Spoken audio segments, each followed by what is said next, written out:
Alors bonjour à tous. Aujourd'hui l'actualité dans mon jardin, en fait c'est plutôt dans ma véranda, hein.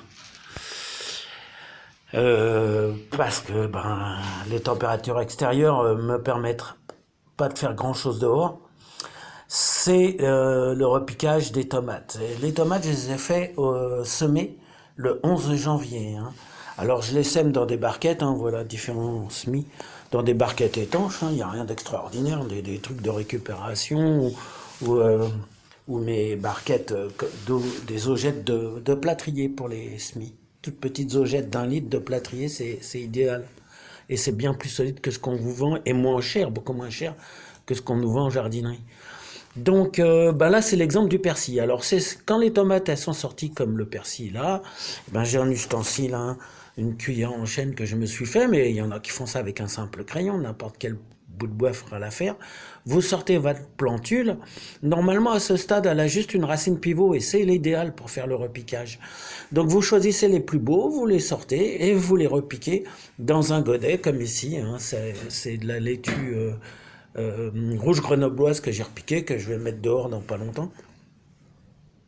Le repiquage, il a un intérêt, c'est que vous gardez sous surveillance vos plants, vous les gardez au chaud, parce que c'est ça l'intérêt de semer en godet les tomates, c'est que je les fais beaucoup plus tôt et que je les garde à l'intérieur, hein.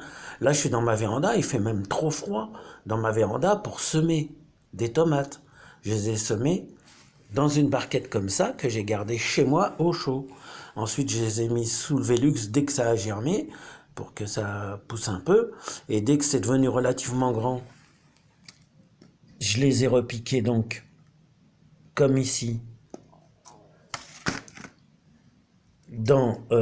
C'est une canette de 50 centilitres, hein, si j'avais besoin de hauteur, mais qui n'est pas remplie complètement. Et quand la plante a bien poussé, c'est là seulement que je la remplis.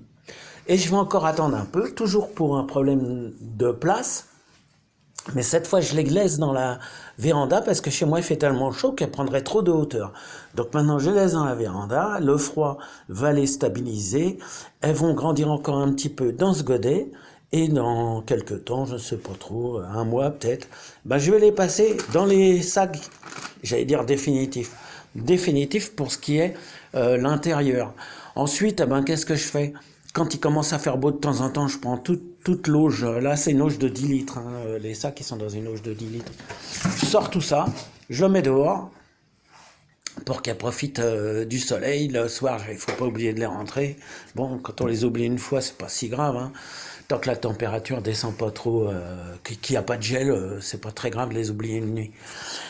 Et donc voilà comment je prépare mes plants de tomates que je mettrai en place certainement au mois de mai. Je vais voir si je vais pas commencer à en mettre plus tôt, comme j'en ai fait plus que j'en ai besoin.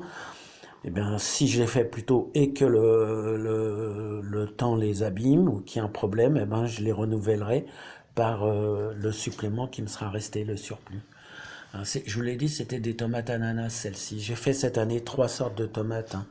L'ananas, c'est la cure de bœuf parce qu'on adore. Et puis une qui s'appelle Paola, que j'ai vu tester, c'est un hybride. Je voudrais voir si vraiment l'hybride permet d'avoir des meilleurs rendements. Allez, à bientôt à tous, je vous donnerai la suite.